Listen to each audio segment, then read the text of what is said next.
ॐ ह्रीं क्लीं हूं मातंग्य फट स्वाहा। दर्शकों, गुप्त नवरात्रों की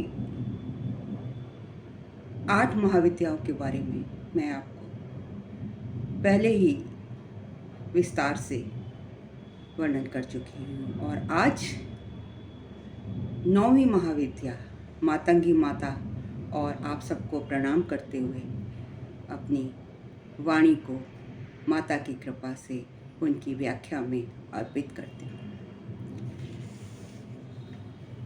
गुप्त नवरात्रों की 9वीं महाविद्या, जिनको मातंगी महाविद्या के नाम से जाना जाता है, इनका मंदिर कामाख्या देवी के परिसर में है। गुजरात में भी इनका मंदिर भिन्न भिन्न नामों से माता को समर्पित है और मुद्रई में मीनाक्षी देवी मंदिर भी माँ मातंगी को समर्पित है। मतलब देश के भिन्न भिन्न भागों में भिन्न भिन्न नामों से माता का मंदिर समर्पित है। माँ का नाम मातंगी इसलिए पड़ा क्योंकि ये शिव की शक्ति है और शिव जी का नाम मातंग था, इसीलिए कहा जाता है वेदों के अनुसार कि इनका नाम मातंगी पड़ा। ये तंत्र मंत्र सिद्धि की माता हैं और ऐसा भी वेदों के द्वारा कथित है कि माँ सरस्वती का तांत्रिक रूप श्री मातंगी माता है। इनका स्वरूप हरे रंग का है। रतन जड़ित सिंहासन पर माँ बैठी हैं। माथे पर चंद्रमा सुशोभित है और कपाल पर तोता बैठा है, जो कि वाक सिद्धि और वचन का प्रतीक है। इनके एक हाथ में माला, वेद, वीणा और खड़क सुशोभित है। इनकी पूजा आराधना करने से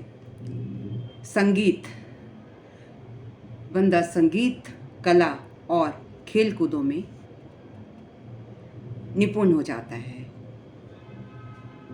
इस फील्ड में दुनिया संगीत की विद्या में इन्हें संगीत की देवी भी कहा जाता है, क्योंकि सरस्वती माँ संगीत की देवी हैं और ये उनकी तांत्रिक रूप है।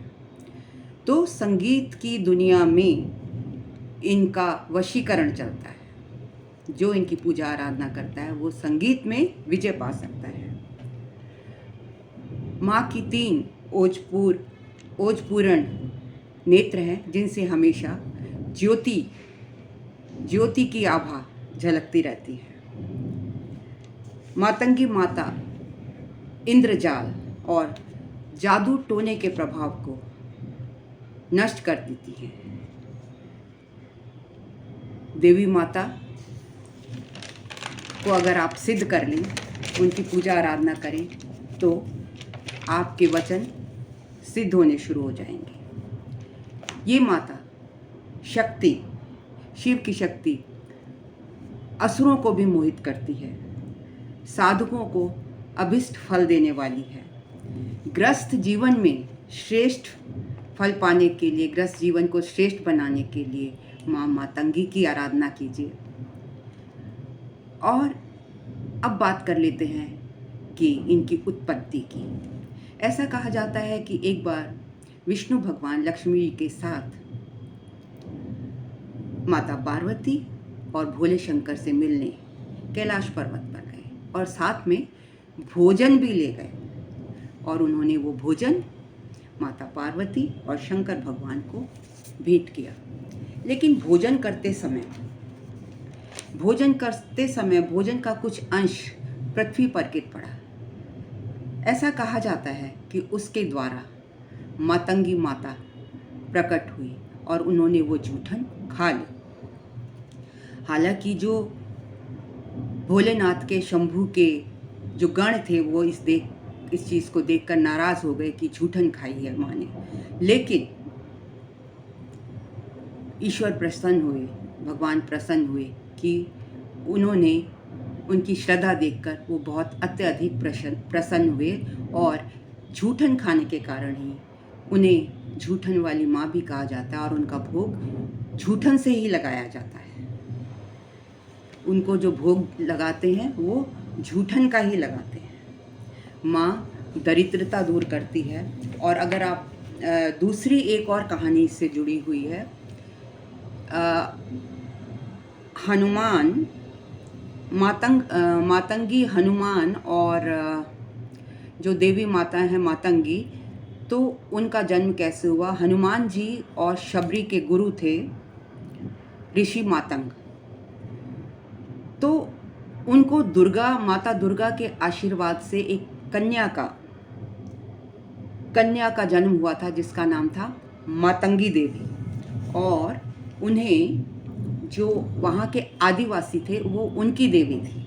आदिवासी उन लोगों की माता की पूजा करते थे, आराधना करते थे, तंत्र मंत्र सिद्धि करते थे। तो ये तो थी कहानी दर्शकों। अब जान लेते हैं इनकी पूजा आराधना किस प्रकार की जाए।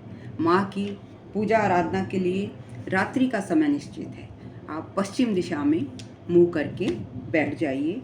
चौकी को गंगा जल से शुद्ध कर लीजिए, उसके ऊपर लाल कपड़ा बिछाएं और फिर माता की फोटो, मंत्र और एक मूंगे की माला अवश्य है, उसको रखकर माता की पूजा आराधना करें। लेकिन अगर ये उपलब्ध ना हो तो आप एक तांबे की थाली में सिंदूर से स्वास्तिक बना लें और उसमें यंत्र रख के भी आप माँ की पूजा आराधना कर सकते हैं। उसमें सुपारी रख लें और यंत्र रख लें और माता की पूजा करें। घी का दीपक जला लें। माता को लाल फूल पसंद हैं, उन पर लाल फूल अर्पित करें। ऐसा करने से माँ आपकी दरिद्रता दूर करती है और मनोकामनाएं पूरी करती है। जो भी तंत्र मंत्र सिद्धि जो भी आप चाहते हैं, काला जादू अगर आपके ऊपर है तो वो उसको भी माँ नष्ट कर देती है। तो ये थी मेरी कहानी 9वीं महाविद्या मातंगी माता के बारे में। अगर आपको मेरी कहानी अच्छी लगी हो या 9वीं महाविद्या की व्याख्या अच्छी लगी हो तो लाइक कमेंट शेयर ज़रूर कीजिएगा। और इन केस ऑफ कंसल्टेशन, जैसे कि मैं हमेशा कहती हूँ, snehkapoor1812@gmail.com पर आप मुझे संपर्क कर सकते हैं। आपका बहुत बहुत धन्यवाद, आपका अपना कीमती समय देने के लिए। जय मातंगी माँ।